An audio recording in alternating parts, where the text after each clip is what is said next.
Before I begin my brief talk, I'd like to acknowledge the traditional territories that we are gathered on today and thank the nations for the thousands of years that they cared for the land that we are all so privileged to be on.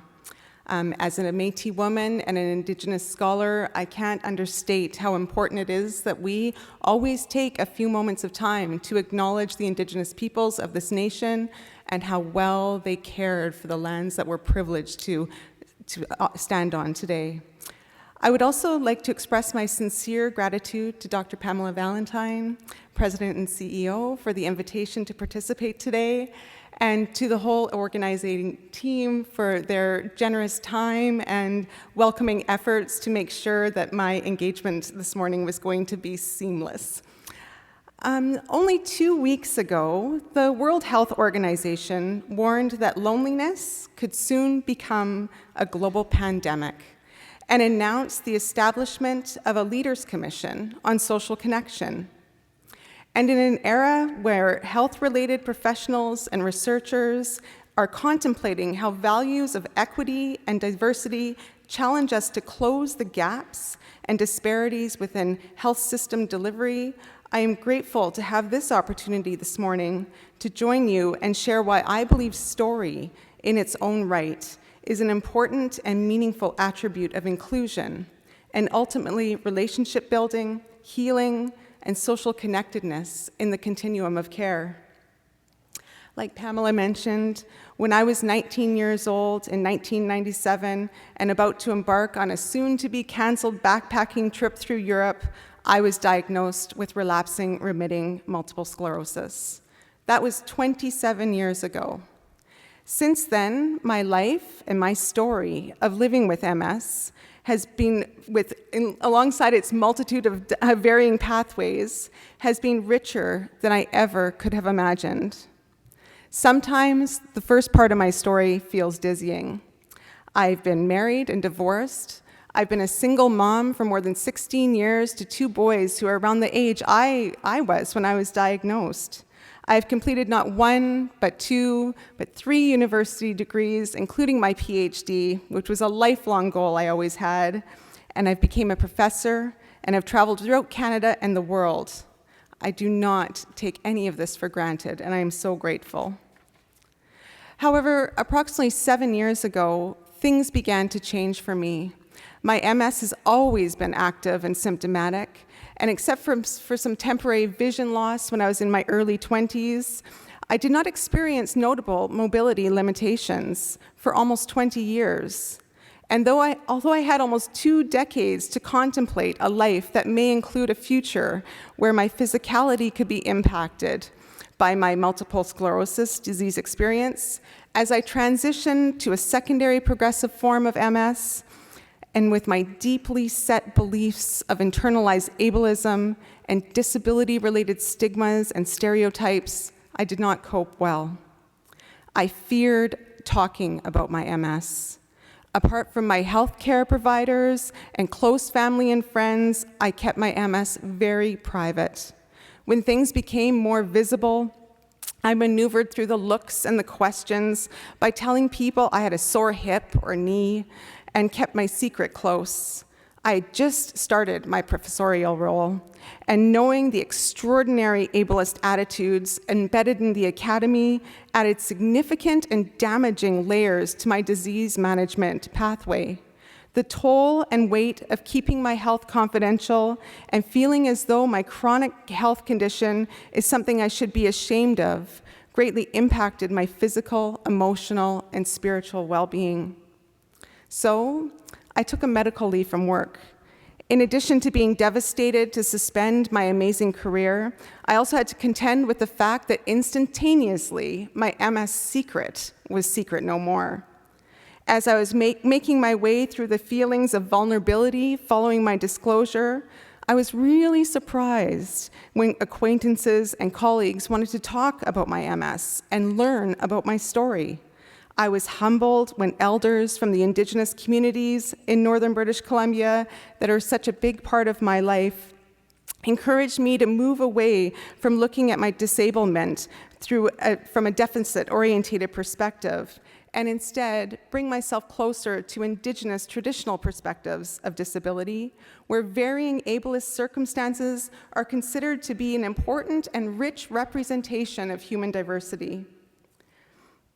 I also found ways that I could unapologetically return to work, request accommodations, and start to integrate my life story into my research and scholarship experience.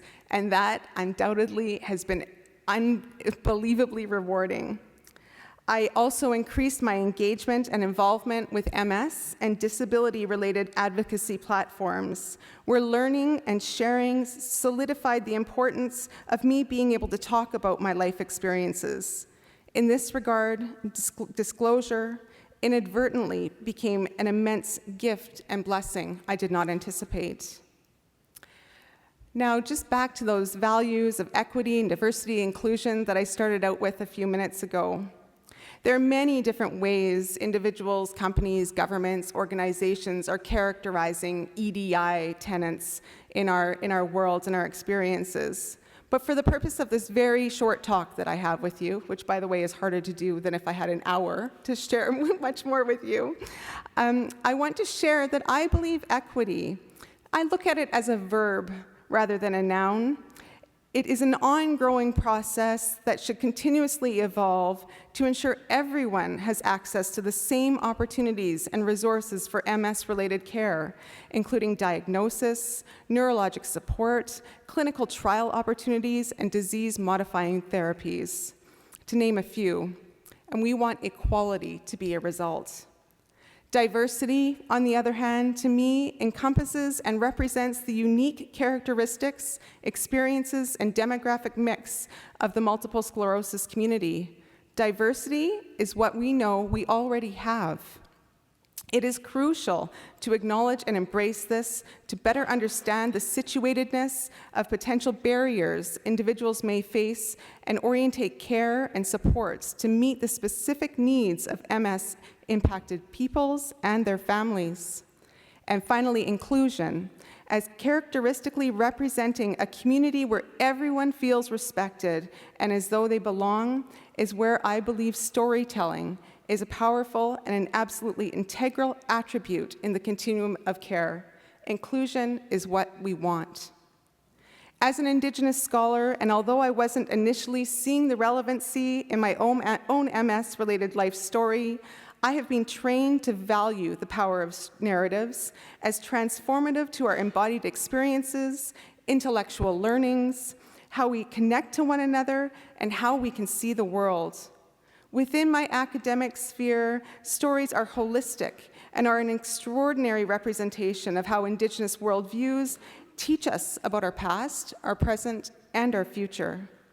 When I was able to deconstruct the imposed layers of marginalization within my own life and identity, I could more easily see the values in being able to celebrate my story and use my perspectives in a way that offers me agency for my own well-being and self-care, while simultaneously advocating for MS awareness and understanding in Canada and around the world.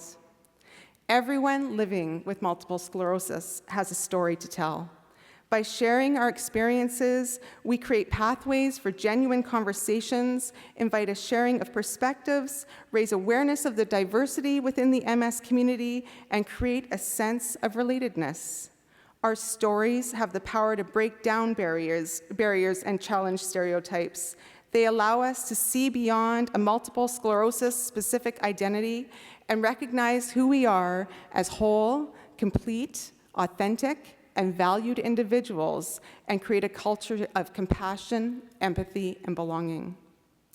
Eminent Indigenous scholar Dr. Joanne Archibald, an author of Indigenous story work, Educating Heart, Mind, Body, and Spirit, reminds us that, and I quote, "The act of sharing a narrative can provide the foundation for profound personal and social change," end quote.